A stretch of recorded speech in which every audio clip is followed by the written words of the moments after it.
Hi, so in this video we'll implement a convolutional neural network to classify the digits.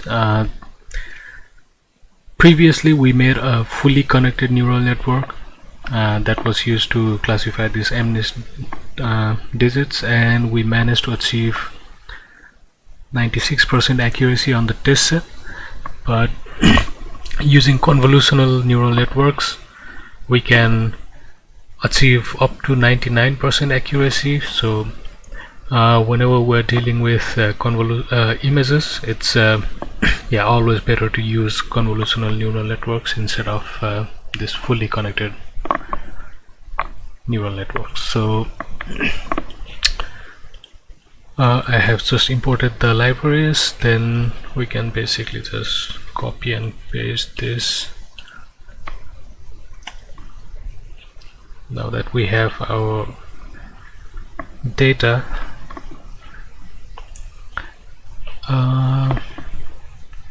no need for plotting, so few things we need to do. Previously, when we were using this fully connected neural network, we had to flatten the image from 2 dimension to 1 dimension, but fully connected neural networks, they just accept a 2-dimensional input. And let's just look at the shape of this. So we see that the image size is 28 by 28.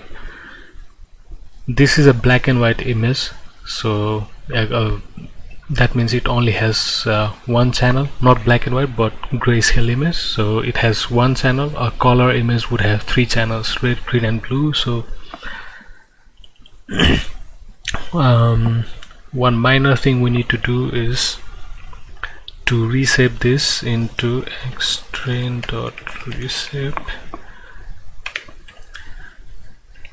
28 by 28 by 1. So we need we're telling,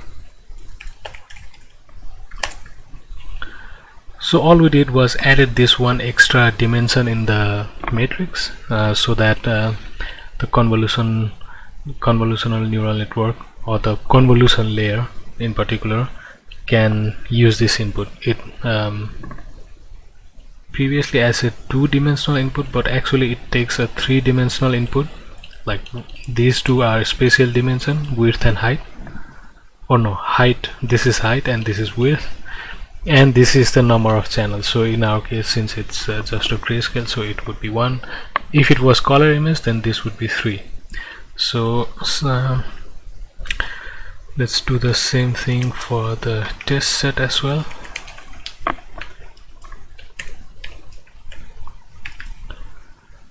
And just to be sure, okay, so we have the data in the required format, and like we did before, we normalize the pixel values from 0 to 1. Right now the pixel values are from 0 to 225, so we'll divide the whole every pixel values with 225 so that the values, they range from 0 to 1. So now that we have done this, one final thing we need to do is to one-hot encode our category, because we are predicting one class out of 10 classes. So this is a multi-class classification, so we need to encode our Y labels, the labels appropriately. So from Keras.utils, import to categorical, and ytrain equals to categorical ytrain. Then here's num classes. Since there are 10 digits from 0 to 9, we say number of classes are 10. Similarly for the test set,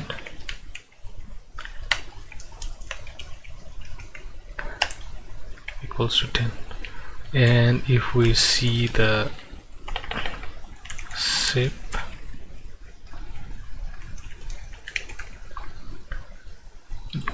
before we do that,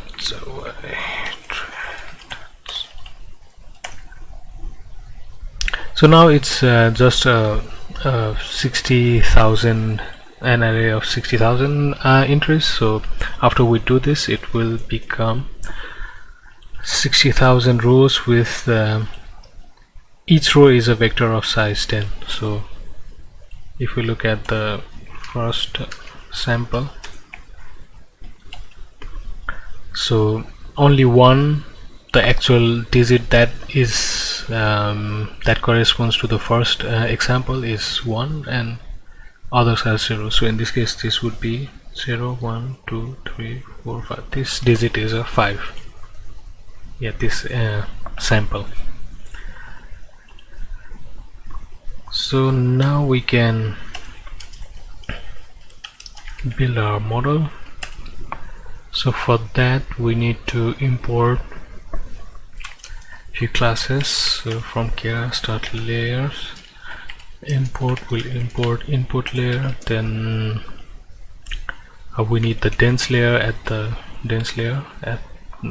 the one that will output the actual classes, and we need of course convolution 2D. Then we'll also use batch normalization, then activation. I think this should be enough. We need max pool 2D as well. From Keras.models, now we need to import model as well. So input layer equals to input, and shape is, we know that the shape of one image is 28 by 28 by 1. So there's that. Now in general, the convolutional neural network, they follow pretty standard conventions mostly. So for many of the tasks, a simple layers layout, I don't know how to say this, but yeah. So first we'll have a conv layer, then a batch normalization layer, then pooling layer. Most of the time the max pooling is used, so these three is basically in most of the research papers they call this convolution block. So, and when you repeat these three layers multiple times, and you make the network deeper and deeper, and then yeah, the model learns pretty good with the image dataset. So we'll follow this similar pattern to design a convolutional neural network. So let's say underscore equals to, so we define a convolution layer, then we need to specify two different parameters, so filters and kernel size. So filters equals to, for this first layer I'll just choose 32, and kernel size equals to 3 by 3. So these filters and the kernel size, how I came up with this number, it's pretty common values to use in the first convolution layer. They usually have 32 filters. So filter in this sense means from the image of size 28 by 28 by 1 color channel, this layer will produce, the size might be reduced, it depends on the other parameters, but let's just say that the size will remain the same, so 28 by 28, but because of we have 32 filters, this number of channels will become 32. So this layer will probably output 28 by 28 by 32. So the more deeper you go, the more this number of filters increase. So basically, yeah, in the sense of image it would be number of channels. So So 32 in the next convolution layer that you add, it would probably you'll use 64 filters. And there's the size of the image, it can decrease or it can remain the same. It depends upon this parameter called padding. So if you use valid, then the image size will decrease. Otherwise there is another value you can use instead of valid. If you use same, then the image size will not decrease. And also the stride also plays a role in by how much the image size decreases, and I'll leave a link in the description that explains these parameters in more detail. So but for this tutorial I'll just skip those explanations, because I think the reference that I will put in the link description will be more suitable. Okay, so we'll just use kernel size 3 by 3. This is also usually the kernel size, they are odd numbers, and most of the places I've seen that they use 3 by 3. So, and for this layer we'll pass the input for this convolution layer comes from this input layer, so this input. And next we add an activation with ReLU. So the input for this activation layer will be this underscore. So underscore is whatever the convolution layer produced. We can, instead of writing this activation ReLU in a separate line, we could also do the same thing here as this activation parameter. We can just specify activation equals to ReLU, but I like to do it this way. Next we added the activation. Now according to this pattern we need to add the batch normalization. So usually in the first convolution block people they don't add this batch normalization, but we'll try and see if the model performs good or not. Otherwise we'll remove. But so excuse me. So batch normalization, basically just like we normalize our input values from 0 to 1, it also normalizes the whatever the output this convolution layer produces. So it helps the model to train to converge faster. So it's generally a good idea to use. And next we use max pooling. So there's the default pool size is all of the default values are fine. So what max pooling does is, let's say we have an image of 2 by 2 size, so and these value represent pixels. Let's say this is 2, this is 6.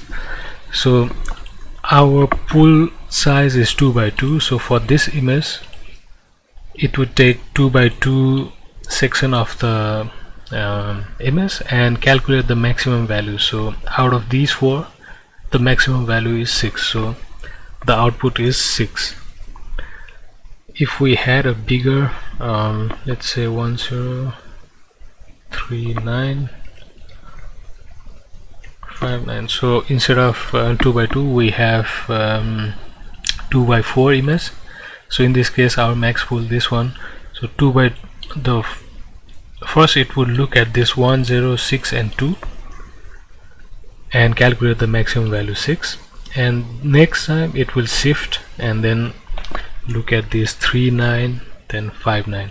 So the maximum out of these numbers are 9, so the output from this max pooling would be just 6 and 9. So from 2 by 4 image, this max pooling reduced the image size into 1 by 2. So max pooling drastically reduces the size of the image.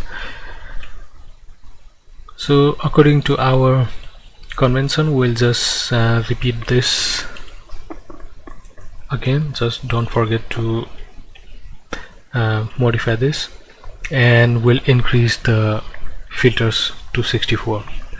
So usually, yeah, 32, 64 or 128, like in that order the number of filters are increased. But if you are following any research papers, then they will specify what the filter size they used, what is the kernel size and everything. And again, let's paste the same block. For this I will, okay, let's stop at 64 again. So these value you have to experiment how many of these blocks you want and what the filter size you want to use. And next what we need to do is, now we're done with using convolutional layers. Now what we want is similar to this fully connected layer, we need something that can produce the output that we want. This the last layer, this sigmoid.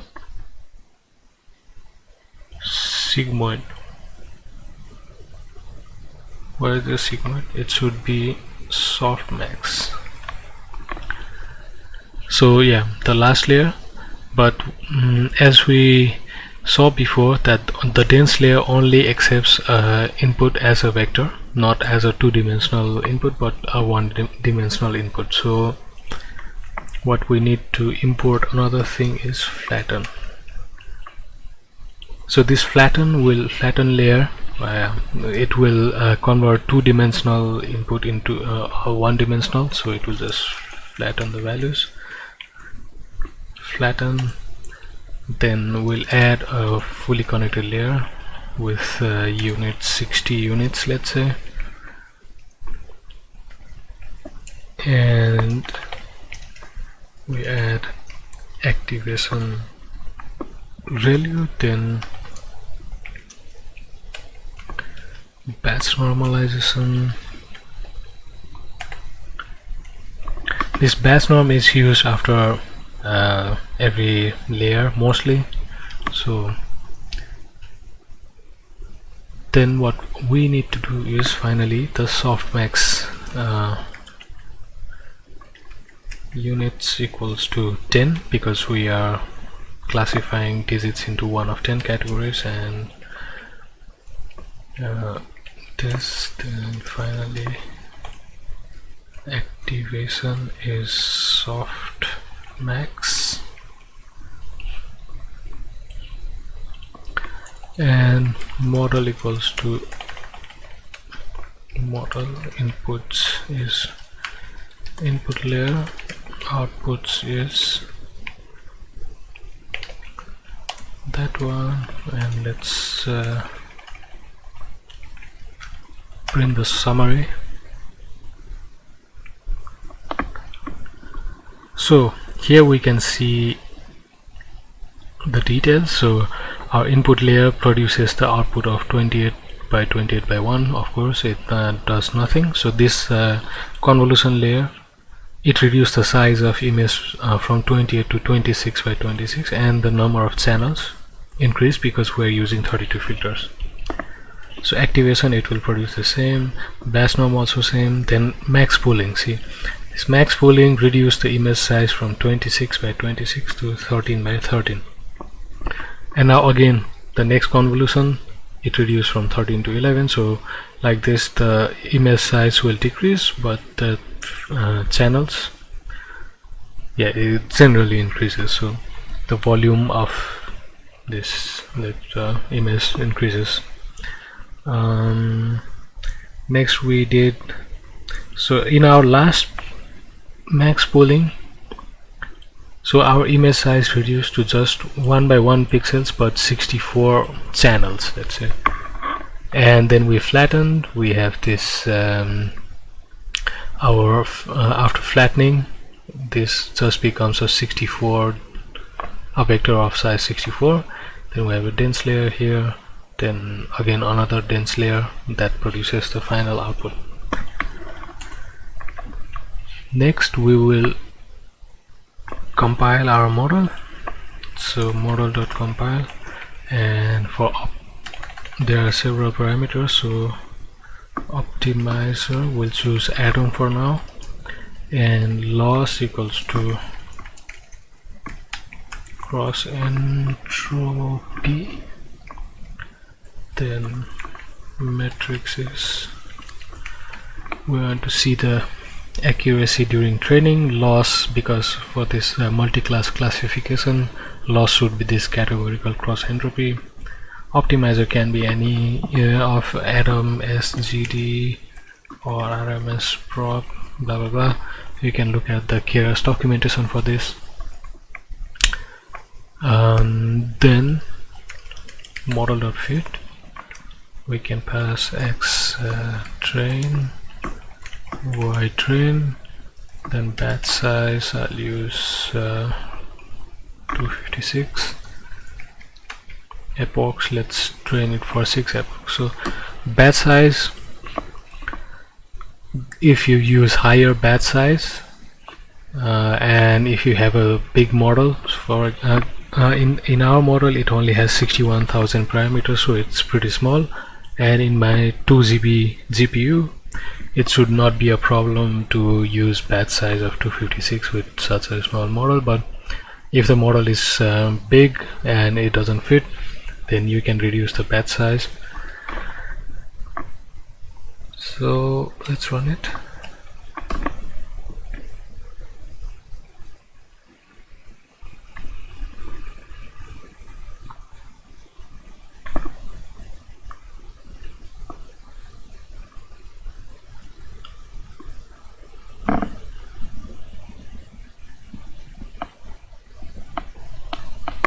While it's training, we'll also write the function to evaluate, and to evaluate we'll evaluate on test set y test, and again batch size would be 256.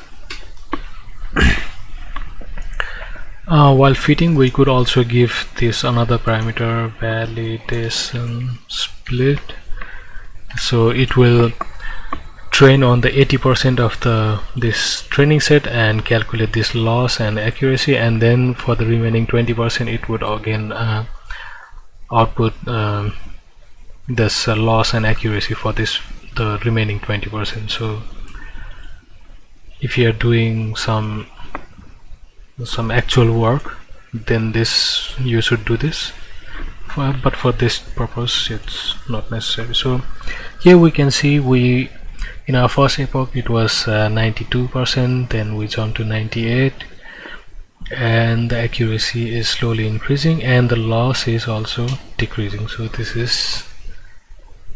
is okay, but we should actually analyze both the loss and accuracy of training set and as well as the validation set. So it will not split, but it will show the loss and accuracy for validation data as well. So both of them should be decreasing. The loss should be decreasing for both of them, and accuracy should be increasing for both of them. And so far we've got 98% accuracy. So in previous model we got 96% on testing set, and with CNN we got 98%. And if we look at the number of parameters, we have for this model 61,000, and for this model we have 101,000. So even though this model only contains 2 layers, the total parameters for this model, this fully connected model, has way more parameters than the model that looks fairly complicated compared to this. But yeah,